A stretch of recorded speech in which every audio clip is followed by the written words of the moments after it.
This session's on strategic selling, right? And especially for those who hate the idea of having to sell, but they need more business. I mean, a lot of people don't like it. It comes across pushy and hard and yuck, and I don't enjoy it. And, you know, a lot of people just don't feel comfortable selling, but you need to. Well, would today be successful for you if you gave some insight, exposure to some tools to generate more client sales, but also improve community, im- the communication with employees? Specifically, that you gain some insight, that some confidence for you, even if you hate selling, that you can do it well and generate revenue. Some insight into customers' needs and wants, and frankly, how you can help them. And some tools to help you achieve more success in everything. If your commitment is, if you don't like it, gracefully bow out of the session. But if you like it, share it with some other people, try it. If you love it, celebrate it, tell everybody, come to more of my sessions. And if I can ever help you and your team, let me know.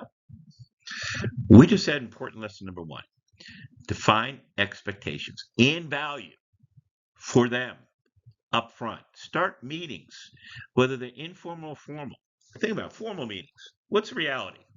People are thinking, why am I here? What's their goal? What do they want from me? Don't they know I'm busy? I'm not even sure I should be here. And by the way, I do have a question. I wonder if they're going to get to it. So why define success immediately up front? First thing, major one, is it screams, this is about you. You're important. What's in it for you? Which changes the total perception of meetings. 2, it creates some criteria. Some meetings usually start off with hypothesis: we accomplish these 3 or 4 or 5 things, but it sets criteria. And it also uncovers if there's something missing that's important to someone. If you uncover something, you can either A, deal with it, B, postpone it, 3, schedule it for another time. It gives you permission to talk about those subjects. And it gets agreement on what success is, what achievement is, and people want to achieve. And by the way, since there's a more positive attitude and it's about them and they know what's going on, they learn more effectively. And as a result, at the end, if you say, did we achieve success? And they feel like they did, guess what happens to action? There's more commitment, there's more ownership. So, foundation for success, right? You got to make things enjoyable. Look, sales is honorable when done right, done well, and it's very valuable. So what's the foundation there? Well, customers expect good products, they expect good service, and they expect good price in whatever they're buying. And tell me if this isn't true. Employees, what do they expect? Good compensation, good work environment, good opportunity. And by the way, me personally, I define anybody who depends on you for something is a customer. So employees are customers, and outside people are customers. Anyone who depends on you for something, treat them like a customer. Now, as a customer, those are things they expect. So to add value, we have to go beyond what they expect. So to me, the foundation of sales has nothing to do with convincing, which, by the way, convincing loses trust.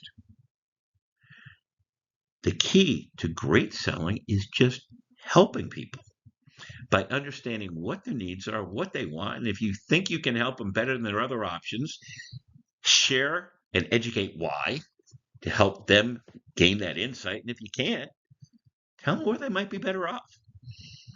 Some of the biggest sales I ever had in my life were from people I had first told them for other things I wasn't a good fit. But once I had trust, I had everything. So what's world class? Focus on the most important thing. Whoever earns the most trust and educates best, creates insight for people because they want to make their own decisions. Your job is to help them gain the insight to do that, which demonstrates care and respect, which is trust. And with that, help them picture the experience of their taking action for their benefit. And when you do that, you'll achieve superior results. Now, let's think about it. So tell me if this isn't true. Traditional sales training, you've heard this or experienced it. What's the approach? Build rapport. Tell them about the company.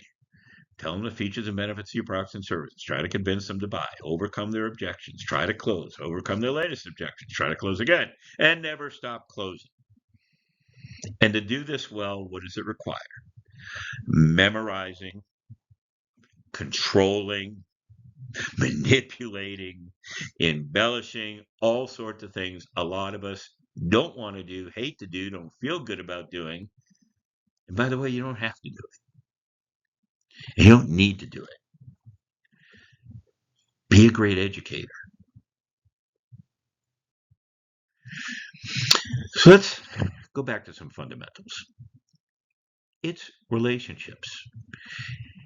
And think back to high school. We learned a lot about relationships in high school. We forgot a lot of what we learned. So, for example, what did we learn? What was the biggest obstacle to getting a date? It was asking why. Fear of failure. So what's the implication? We are wired as individuals by fear. We're wired to avoid experiences we don't want and put more value on that than experiences we do want.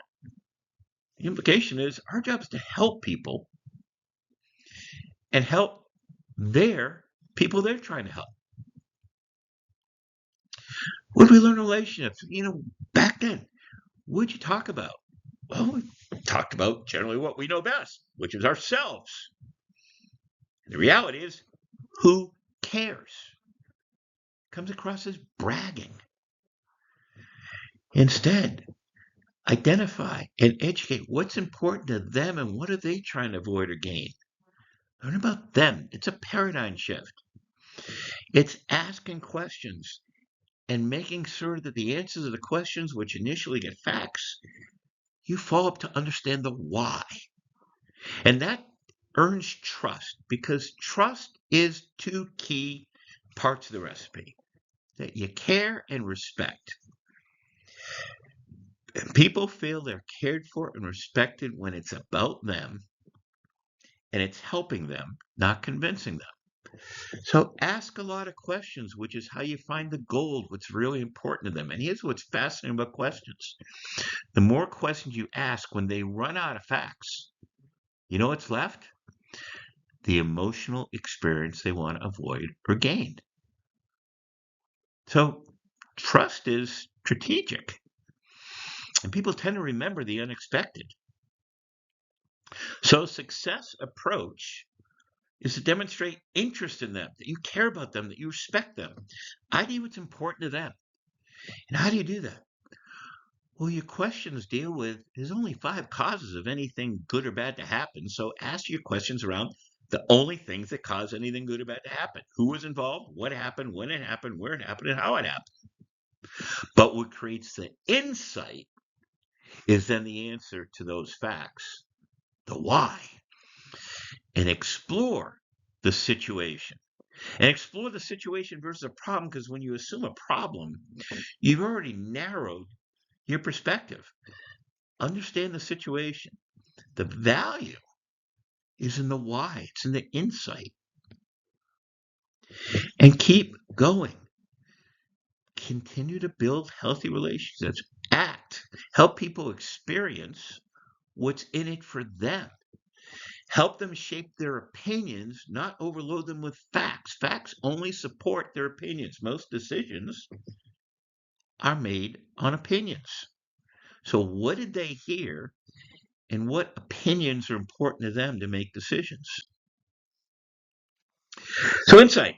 Clients, employees, learn from their perspective. I look at them the same thing. I think I treat everybody who depends on me like a customer, whether an employee or outside the company. And what do people expect? They expect to be sold.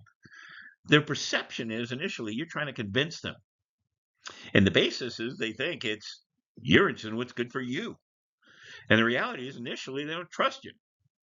And they don't care what you want. And they don't think you care what they want. And the implication is the most important part first is overcoming that lack of trust, because until they trust you, you can't have a meaningful discussion. They prefer to make decisions for themselves and actions for themselves. But they know they're not the expert, so you can help them avoid making a bad decision and understand also what's a good decision. The implication is always offer options, even if you're certain what they're going to choose, because if you don't do options, by definition, it comes across like convincing. And without options, they don't get to decide. What's the implication? Whoever earns the most trust educates best to create insight, shares the results for them of their action. And when you do that, you'll achieve superior results. And there's a big disconnect. Why is there this disconnect? Well, think about it. We're wired to avoid experiences we don't want. Therefore, we seek comfort zone. Well, what's their comfort zone? It's not the facts, right? They just use facts to support their decision, their opinion. It's the experience. The comfort zone is the experience they want to avoid or gain. And the implication is trust is the most important asset for them to make their decisions. Well, so what? Therefore, they summarize their opinion with a few key concepts. Their ideal is first that you're acceptable versus the other options. And if everyone's the same, well, the only mistake they can make is pay too much. So that's their ideal. Your job is to first demonstrate you're acceptable. You achieve what they expect and compared to the other options. But then you've got to go beyond what they expect. And why do they focus on opinions? Because with an opinion, they can never be wrong. It's their safe zone. It's comfort with facts. They might be wrong. Therefore, they utilize selected facts to support a few core beliefs and opinions. What's our comfort zone? Just the opposite. It's the facts. And a huge disconnect. So whoever earns the most trust, demonstrating care and respect through the questions you ask, the interests that you have about them, and educates best to create insight about some things they may not know as much about, but may help them, and share how their experience will benefit from their action. When you do that, you achieve superior results. So what does that mean, insight in world-class sales? Well, let me ask you a question. Do you believe in capitalism? All right, tell me if this isn't true. What's capitalism? Is whoever makes the most money sort of the best capitalists, and what do? They provide value and they communicate that value. When you do that well, you make the most money.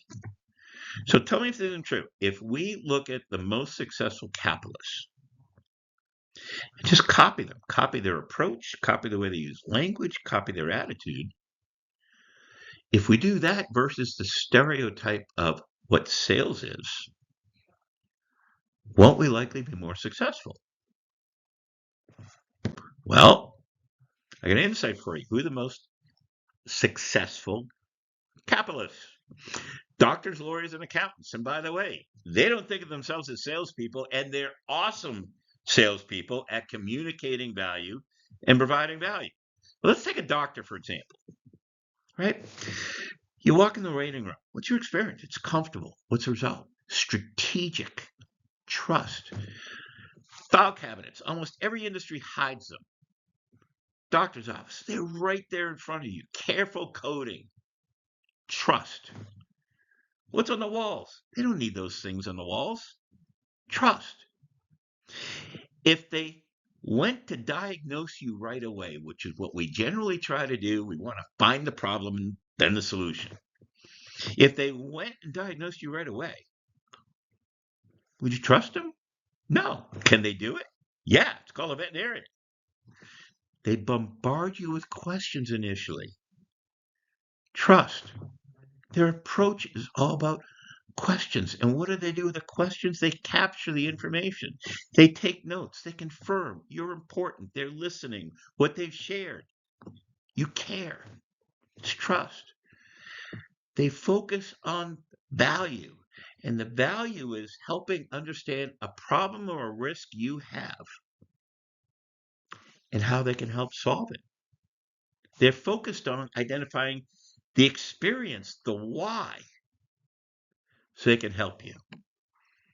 They always suggest options so you have more insight. They use your language, not medical language, so you have more insight. They share why their solutions and options may be effective in the experience you're going to avoid or gain. More insight. And then they encourage action. They share the sequence of steps that's likely to happen. And they appreciate you when you leave. Back to trust. Whoever earns the most trust educates best to create insight, shares the results for that person, the experience they'll have, avoid or gain, by taking action. And when you do that well, you can achieve superior results. So what's a way of thinking about how you can do that? Most successful capitalists just copy them. What I call it the triple A's. One, they start off asking a lot of questions. They're looking for potential problems. Think of a doctor.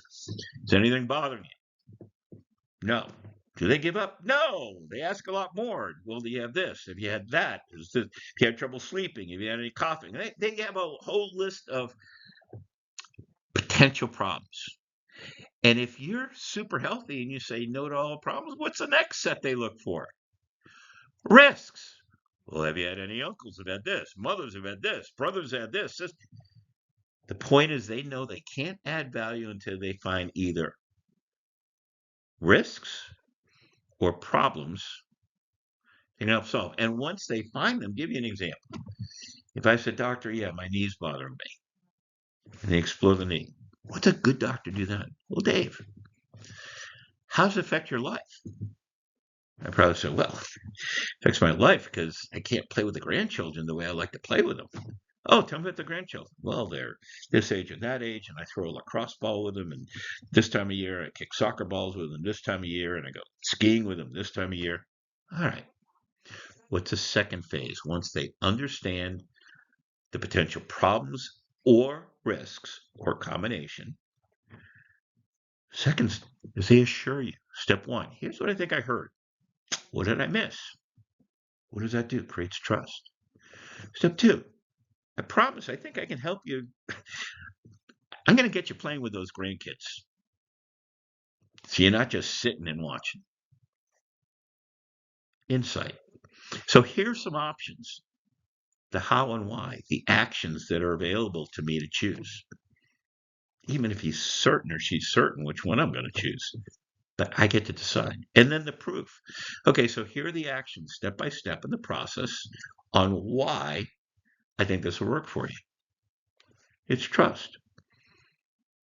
And makes me feel great when I leave. Trust. Whoever earns the most trust educates best to create insight, shares the results for that person of them taking action.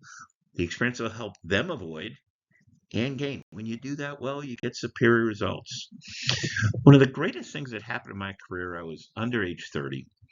The chairman of the board of IBM and the chairman of the board of Johnson & Johnson were on each other's boards. And they said, let's take 5 of strong upcoming people from both companies and send them off to a resort and tell them, don't come back. We want you to come back with recommendations on how to find and train the best salespeople and find and train the best leaders.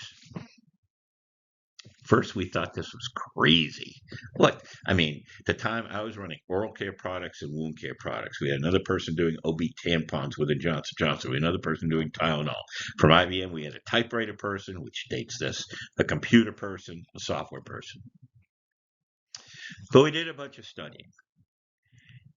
And we were surprised by the answer. We originally thought it was personality and extrovert and introvert, and athletic and being fun to go out with, all these different things. None of them correlated to success. Only one thing correlated to our best salespeople and our best leaders. They were storytellers. We said, why is that true? Well, think about it. Most people, who's the most important? It's ourselves. Storytellers, it's you. What language do they use? Industry language. Storytellers, whatever they think you'll understand. Simple and insightful. What's the approach? I'm trying to convince you of what I know. Storytellers, I'm trying to help you understand. What do they share? Most of us, descriptions of stuff. Facts through the ears. What do storytellers do? Either directly through the eyes or in the brains of help you visualize the experience. What's their attitude? Most of us, it's about achievement. Storytellers, it's a purpose-driven life. What's the atmosphere? Most of us in meetings, it's sort of formal and serious. Storytellers, it's a discussion, it's formal. It's like they're in your living room, even if it's in an office. What's the primary focus? Most people, it's the logic, the how. Storytellers knows it's about the experience that you're going to avoid or gain, be able to picture that and why it's important. Criteria for success. Most of us, they heard me. Storytellers, they understood me. Storytellers were our best predictor of success of our sales teams and our leaders, because whoever earns the most trust, which is demonstrating care and respect, which is doing things through questions, and explaining why, making sure they understand, which builds trust, and helping them understand insight, the cause of anything good or bad, and the effect. There's only 5 causes of anything good or bad to happen. A combination of a who, a what, a when, a where, or a how. But the why is what creates the insight and the prioritization. So insight to all of this, communicating value. Tell me if this doesn't make sense. Without superior value, you'll always experience at best average results.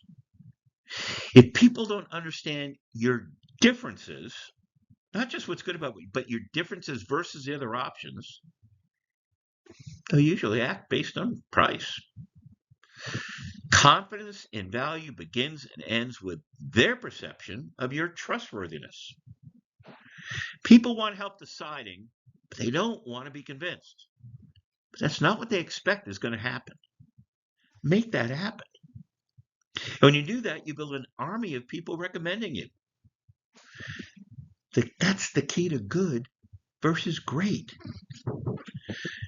Whoever earns the most trust, educates best to create insight, shares the results that they're going to have from their action. You'll achieve superior results. So let's talk about what gets people recommending you. I got 4 scenarios. I'll use my wife as an example. Scenario 1, I do what's expected. I remember the anniversary. I don't do anything special. I do what's expected. Does she tell family and friends? No, it was expected. Scenario 2, I forget the anniversary and I don't do anything special. And when she tells family and friends, she is not happy with me. Scenario 3, I forgot the anniversary, but I did something special. I got her a special gift. Guess what? She's still not happy with me and telling everybody. But if I do first what's expected, but then an unexpected gift on a Thursday, flowers, just because it's Thursday, now she's going to tell everybody. What's the implication? Do what's expected, but you build an army of people recommending you when you also do the unexpected. So whoever earns the most trust and educates best to create insight and shares their results, including the unexpected that person will gain from their making the decision to take action for their own benefit, you'll achieve superior results. So here's the reality. There's 2 strategic sales philosophies. The most primary one, the typical one, is the attitude is we either win or we lose. And the approach, how do we convince them? How do we convince them? How do we use facts to convince them? The less common, what I believe in, untraditional, is the attitude is, I'm just here to help. It's a focus on the why. And the approach is start off asking a bunch of questions, see what's important to them and what they're trying to avoid and what they're trying to gain and what they already know and what they don't know. And then assure that you can help, that you heard them, that there are some options that'll achieve the experience they're trying to avoid or gain and the specific action steps to get there, and appreciate them. So do you notice what works is focus strategically on trust, disciplined on insight, and help them understand their decision and the action they take benefits them.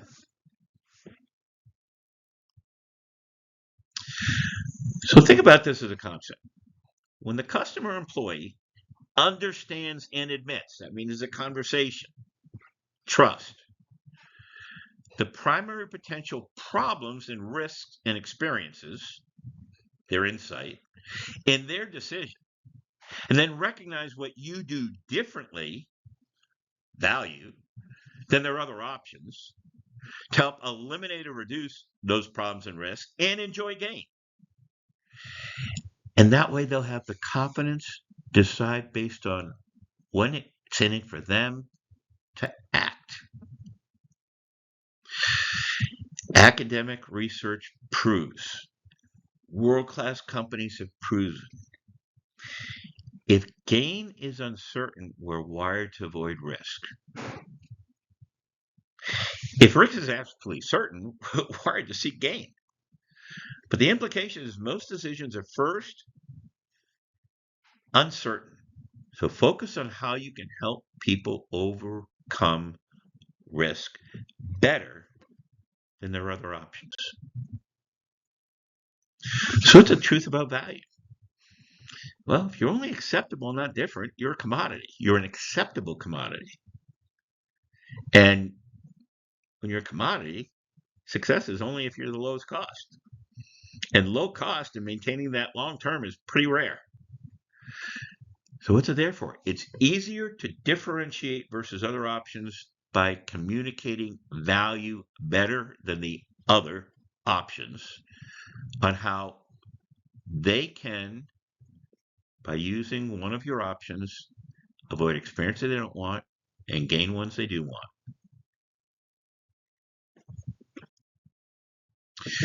Well, how do we learn?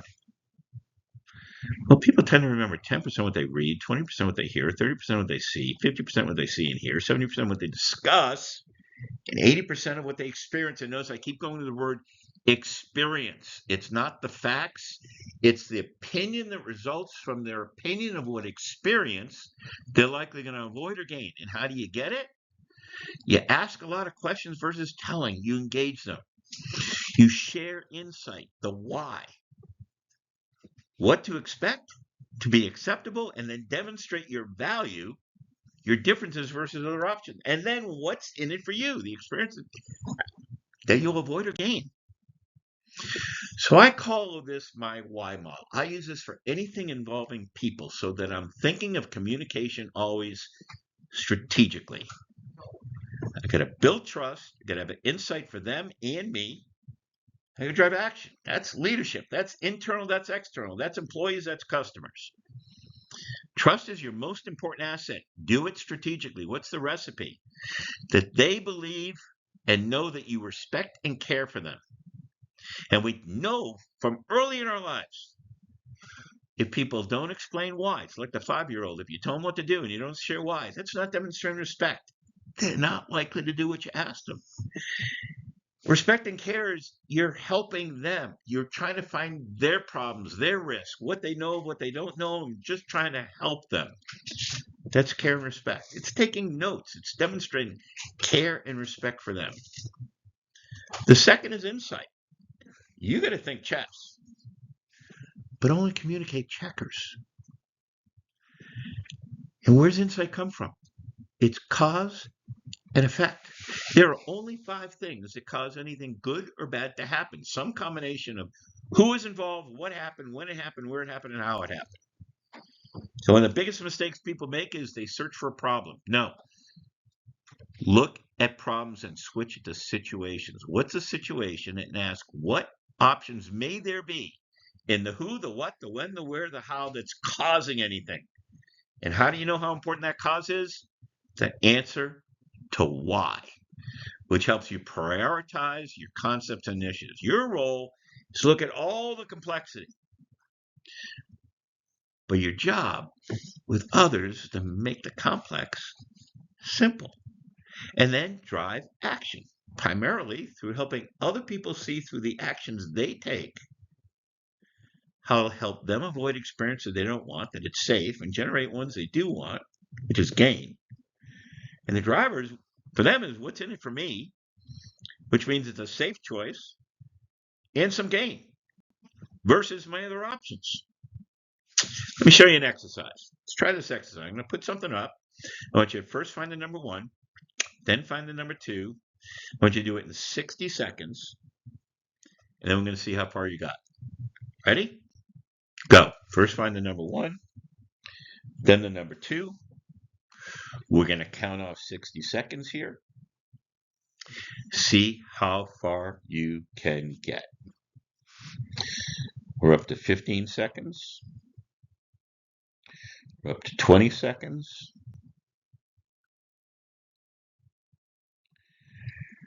We're up to 30 seconds.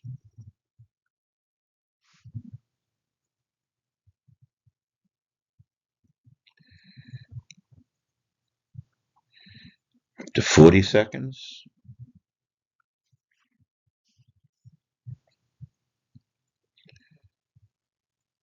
We're up to 50 seconds.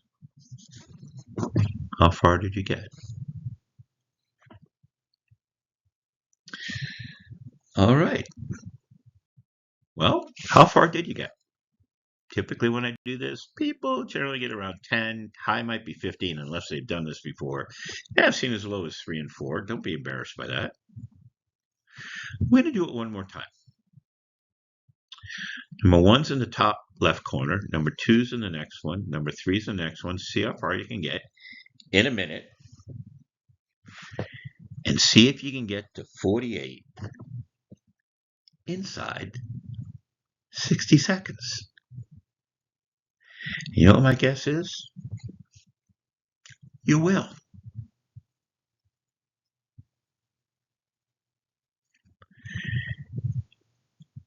The key is, why this exercise? It's blocking information. It's a way of communicating. It's helping people visualize. It's helping them in the storytelling. It's breaking things into bite-sized chunks versus a waterfall of information. When you speak, you know exactly what you mean. It's an exact order that you get it. It's sequenced. What are they hearing? You're showing up and throwing up. Block out so they know when you keep switching topics and what's important. Keep it visual. The visual reinforcements are not to help you. It's to help them. Let me go to a few tools you can use that I've used. First is facts. Think of facts as there's 4 types.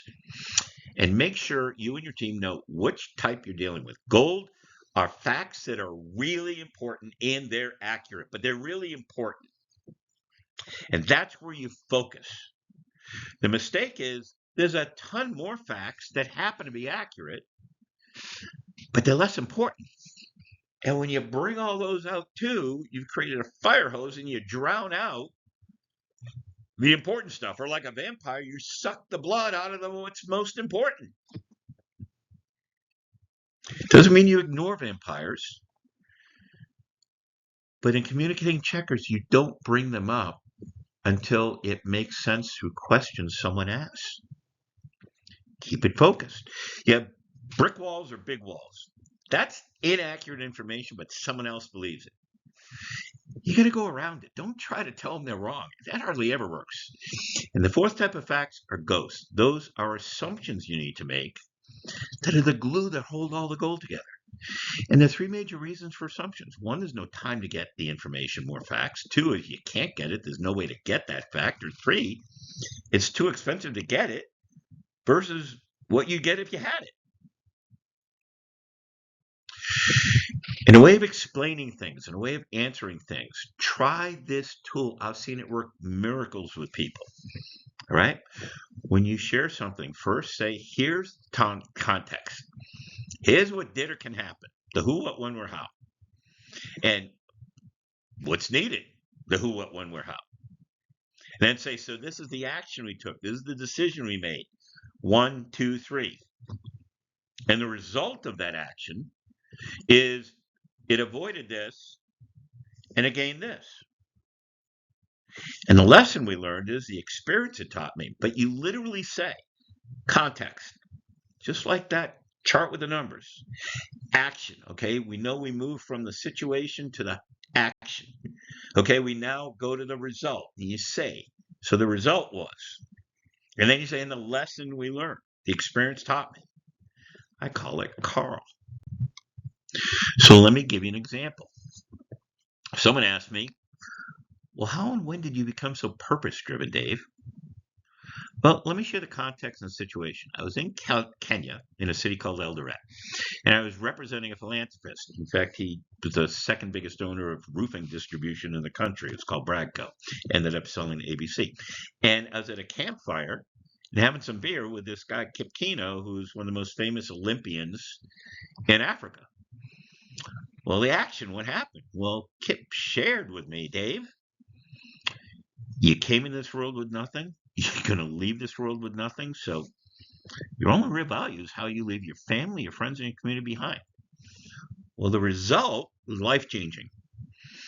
It helped me avoid the experience of, frankly, corporate compensation had become like a drug. It became too important. And getting extravagant things were just for my ego. But I gained this experience. I got to build orphanages and schools and microbusiness in Kenya. I saved more money to cover my grandchildren's education. I live a modest lifestyle. Yeah, I went from a 6,500 square foot house to a 1,700 square foot house and a Lexus to a Hyundai, and I'm happier than ever. And I get to know my neighbors. And I'm now teaching and I'm volunteering. I'm now coaching. I'm doing some consulting. So the criteria is I realized what makes me happy. So the lesson was that he was sharing with me, this world-class athlete. Happiness is having a purpose-driven life. Now, did you notice by using Carl? It was succinct. You understood it. You got the goal. It didn't have the vampires. It didn't have details that weren't necessary. Another version I use, I called Make It Soar. Right? Similar. Here's the situation. Here's what did or can happen. Here are the different options. Option 1, here's the situation, and here's the analysis. Option 2, here's the analysis, and then the result is what helped me avoid or gain. So let me give you an example. This presentation situation is a lot of people who hate to sell, and they need to generate sales. Well, they got two options. Option 1 is try to get it done through marketing. Just get the phone to ring and be reactive. Analysis, though, that's a very expensive way to do it, and you still actually need to sell. Option 2 is, as an example, just call people and ask for a breakfast meeting and just say, I just want to learn more about your industry. So by asking good questions at that breakfast, you're going to generate trust, you're going to build a relationship, you're going to learn, and then you can follow up and say, based on what I heard you say, I think I might be able to help. Act like a doctor. Ask a lot of questions to understand problems and risks that they know about and don't. Assure them that you heard. Promise that you can help. Share some options they can consider. How that's going to affect their experience, avoidance and gains, and the steps to get there. And appreciate them. And the result. Well, some people can sell. They've got the charisma, the confidence, the gift. And God bless them. But if that's not you, it certainly isn't me. That's okay. Avoid that pain. It likely won't work anyway. Instead, generate revenue by building trust, by creating insight, by demonstrating the why your solution is different, and a better option to help potential clients and employees, frankly, avoid what they don't want and gain what they do want. Soar. Another key thing that I use is, so I'm so focused on trust is your most important asset. And so you do it strategically. Every one of my employees had this on their desk that were managers. Because when you tell information, people are more skeptical. When you share information, it's more trusted. So we try to take the most important things you hope they hear and try to share it versus tell it. So make it steady. Use a statistic. An example would be 9 out of 10 hospitals use Tylenol. Why would you trust your family's health to anybody else? Another example is, can use what someone else has said. Testimonial. I was fat. I ate at Subway for 6 months and lost over 100 pounds. Use what is recognized as an expert. They said about you. Well, Crest has earned the approval of the American Dental Association. Use analogies, something they're comfortable with the concept, and see how it fits this situation. You hate cleaning toilets. Well, this essentially does a scrubbing for you. It's got these scrubbing bubbles that get that disgusting toilet for you cleaned. Demonstrate. Let me show you. The first blade does this. The second blade does this. I can't believe we're up to 5 blades. Or something based on a question you shared before, for another reason, what they are thinking, what they think. Aren't you tired of paying too much for car insurance? As an example. Questions to consider. 2 types of questions. One is proactive examples, and the second is reactive examples. Ask them things like, hey, have you noticed? Did you know? Were you aware? Do you mind doing me a favor? That's a great one. People feel good when they can do you a favor. I'm curious. If I had a magic wand, if you had a magic wand, by doing it as a magic wand, so that would be an example. I go in with clients, I assume they're happy with whatever competitor of mine they're using. I don't go in and say, boy, that's a mistake. That's like saying, you're an idiot. So I assume they're relatively happy. I go, look, my guess is you're happy with our competitor. You wouldn't be using them anymore. But if you had a magic wand, what would they be doing differently? That now makes it safe. What if you could change one thing? Reactive examples. But I thought I heard you say, or that's interesting. Can you explain more? That's smart of you. Why is that important? I think I understand, but I'm not certain. What else? To get them to share more. When people run out of facts, they get to what's most important, the emotional experience they're trying to avoid or gain. So 10 insights to increase success. Earn trust, demonstrate care and respect, help them like a doctor. What does that mean? It's about them, not you. The genius is making the complex simple, not demonstrating how smart you are, making it more complex. Decisions are primarily emotional decisions. Most people make decisions on just a few core opinions. So repeat often the core opinions you hope they walk away with that's important to them. Facts are used to support emotional decisions. They don't actually drive the decision because people are making decisions on their best guess. And since it's best guess, it's opinion.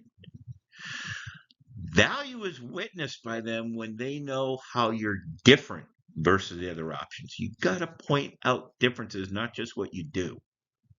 This is what we do. Here's how it's different. This is what we do. Here's why it's different. Here's why we do it this way. Visuals are more effective than words. Use graphics as much as you can. Help get into the brain and help them picture. Eliminate jargon. Creates confusion. Avoid vampires that suck the blood out of the most important stuff. Avoid being ragu spaghetti sauce. It's all in there. And act like you're in your living room with them and you're just trying to help a friend. So in summary, stop selling. Act like a doctor and a teacher. People buy to solve a problem. They don't assume you know their problem. They want to avoid buying mistakes, usually more than seeking gain. And if buying had no risk, why would they pay 1 penny more for you or buy from you? If they understood the buying risk, they'll invest more, especially if you help show them how you reduce or eliminate an experience that has risk. Customers will buy from you if they understand the experience and risks and differences versus other options. And the approach? Just try to help people gain what's best for them. It's not about what your product and service does. It's about the experience, pre, during, or mostly after they've already brought the product or service. A year later, 2 years later, 3 years later. Ask yourself, which am I? I watched them tear a building down, a gang of men in a busy town, a mighty heave and a lusty yell, and they swung a boom and a side wall fell. I said to the foreman, are these men as skilled as the men you'd hire if you had to build? Well, he gave a laugh and said, no, indeed. Just a common laborer is all I need. I can wreck in a day or two. But it may have taken a builder a year to do. I thought to myself as I went on my way, which of these roles do I try to play? It's easy to be a wrecker, and as I walk the town, content with ways of just tearing things down. Or am I a builder who works with care, trying to just make the world a better place because I was there? There's a little bit about me, but you agreed at the beginning. Today would be successful for you if you gained some insight and exposure to a tool that helped generate more clients and improve employee commitment, meaning confidence, especially if you hate selling, but that says I can still succeed and beat other salespeople, traditional, with insight based on customers' needs and want, how you can help, with tools that will enable you to achieve more success in everything you do. Well, you must have liked it some, or you wouldn't still be listening on this slide. And if you liked it, please share with some other people and try it. And if you loved it, celebrate it. Tell everybody. If I can ever help you and your team, please let me know. Thanks.